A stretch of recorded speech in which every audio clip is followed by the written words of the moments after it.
Hello guys, welcome back to your channel Sanju. दोस्तों, आज की वीडियो में हम बात करने वाले हैं 2025 की जो वैकेंसी आ रही है उसकी ट्रेनिंग का शेड्यूल क्या होगा, ट्रेनिंग में फैसिलिटीज़ क्या क्या बढ़ने वाली हैं, आपकी सैलरी से और आपका जो शेड्यूल है, आपको जो जो सुविधाएं मिलने वाली हैं उसके बारे में बात करने वाले हैं। तो जैसे कि आप सभी को पता है कि भाई 2025 में वैकेंसी तो आनी क्लियर हो गई है। अब ये वैकेंसी क्या है, देखो मैं आपको थोड़ा सा शॉर्ट में बता देता हूँ। चूँकि यहाँ पे 15,000 वैकेंसी खाली थी, कितनी 15,000, कैसे 5,000 रिटायरमेंट हो चुके थे, 5,000 रिटायरमेंट हो चुके थे और जो 5,000 थे उन्होंने वॉलंटियर रिटायरमेंट ले लिया था। मतलब जो समय से पहले रिटायरमेंट ले लेता है उसे वॉलंटियर रिटायरमेंट कहते हैं। और जो 5,000 थे वो किसी एक्सीडेंट वगैरह में उनकी मतलब डेथ हो चुकी थी।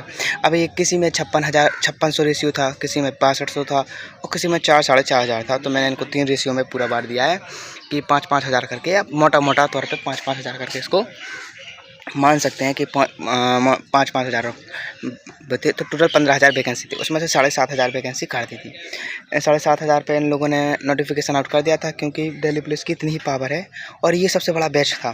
तो इसमें से 6600 वैकेंसी फुलफिल हुई हैं, इसमें भी वैकेंसी खाली रह गई हैं। तो अब देखो, वैकेंसी तो बहुत है, क्योंकि इन लोगों को अभी तकरीबन 7-8 हज़ार की ज़रूरत है। तो ये लोग 5600, 5500, 6,000 के आसपास नोटिफिकेशन निकालेंगे। मतलब 5,000 से 6,000 के बीच में नोटिफिकेशन आउट करेंगे। ठीक है, ये तो आपका वैकेंसी का अपडेट हो गया।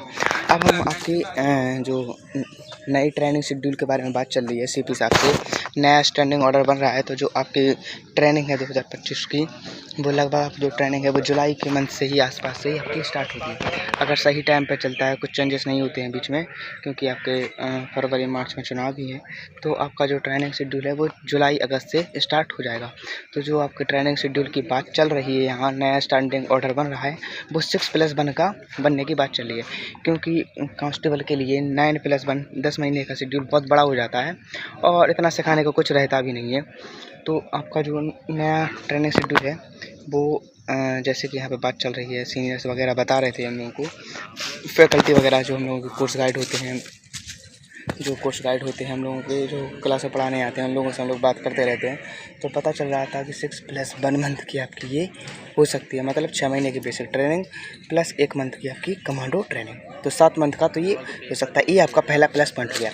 दूसरा प्लस पॉइंट ये है कि अभी तक आप लोगों को सेकंड सैटरडे संडे की छुट्टी मिलती थी। हम लोगों को जैसे सेकंड सैटरडे की छुट्टी मिलती है। अब जो नया स्टैंडिंग ऑर्डर आया है उसमें ये हो गया है कि जो CGS केस वाले बच्चे हैं, मतलब जो मदर फादर की जगह पर लगे हैं, जॉब कर रहे हैं, उनको 4th सैटरडे संडे की भी छुट्टी मिलेगी। ये पहला रूल था कि पहले सेकंड सैटरडे संडे और 4th सैटरडे संडे की छुट्टी मिलती थी, बट बीच में CP साहब ने इसको बंद कर दिया था 4th सैटरडे संडे की जो अब है। तो उसमें ये नया स्टैंडिंग ऑर्डर हो रहा है कि जो CGS केस वाले बच्चे हैं, मतलब जो उनको 4th सैटरडे संडे की छुट्टी हो रही है। और ये आगे मतलब जनरल ड्यूटी वालों को भी किया जा सकता है। तो हो सकता है कि लास्ट में हम लोगों को 1-2 महीने बाद हम लोगों को फॉलो कर दिया जाए। बट जो नए बच्चे आएंगे उनके लिए मैंडेटरी होगा कि महीने में 4 छुट्टियाँ मिलेंगी उनको घर जाने के लिए, सेकंड सैटरडे संडे और 4th सैटरडे संडे। तो ये आप लोगों के लिए दूसरा प्लस पॉइंट हो गया। पहला, आप लोगों का ट्रेनिंग शेड्यूल कम हो गया है। दूसरी, आप लोगों की छुट्टी बढ़ गई है। और थर्ड, जो अभी एक बैरक में नंबर ऑफ़ पीपल रहते हैं, मतलब नंबर ऑफ़ ट्रेनिंग्स रहते हैं, वो 30 रहते हैं। अब यहाँ पर बैरकों की संख्या बढ़ा दी गई है। तो पॉसिबल है कि आपके आने तक ये 25, एक बैरक में 25 रहें या एक बैरक में 20 रहें। ये थर्ड प्लस पॉइंट हो गया। फोर्थ, यहाँ पर जो वाटर कूलर लगे थे पानी पीने का, जैसे झरौंदा कला का पानी बहुत खारा है, तो यहाँ पे पानी की थोड़ी सी दिक्कत रहती है। जैसे कि हम लोग शाम के शाम RO का पानी लेकर 1 रुपये लीटर पानी लेकर तो 10-10 लीटर ले लेते हैं, तो पीते हैं। तो यहाँ पर नंबर ऑफ़ वाटर कूलर भी बढ़ रहे हैं और टॉयलेट्स की, तो आप लोगों को जो पानी वानी की समस्या होती है वो भी प्रॉब्लम आपकी सॉल्व कर दी जाएगी।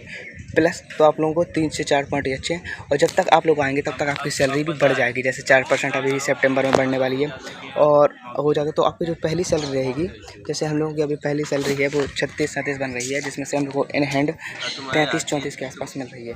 बट जब तक आप लोग आएंगे 2025 में, तब तक आप लोगों की इन हैंड सैलरी 40 के आसपास पहुँच जाएगी। तो मतलब दिल्ली पुलिस की प्रॉफिट हैं। ये आपके नए शेड्यूल के प्रॉफिट है। जो डेली प्लस के प्रॉफिट है मैं वो आपको नेक्स्ट वीडियो में कवर करके बताऊंगा। तो भाई ये सब 2025 में आप लोगों के प्रॉफिट होने वाले हैं। जो नए ट्रेनिंग्स आने वाले हैं, ट्रेनिंग शेड्यूल कम हो जाएगा, छुट्टियाँ ज़्यादा मिलेगी, पानी की समस्या सॉल्व हो जाएगी। और जो आपके उस्ताद वगैरह हैं, जैसे एक उस्ताद के पास 2 प्लाटून रहती हैं तो उस्तादों की संख्या भी बढ़ने वाली है, तब भी आप लोगों को कोई प्रॉब्लम फेस नहीं करनी पड़ेगी। मतलब ये थोड़ी सी प्रॉब्लम होती है कि 2 प्लाटून के पास एक उस्ताद रहता है, थोड़ी मौज मस्ती भी हो जाती है। तो आप लोगों को यहाँ पॉजिटिव मानिए या नेगेटिव मानिए, बट आप लोगों को बहुत अच्छी सुविधा होने वाली है।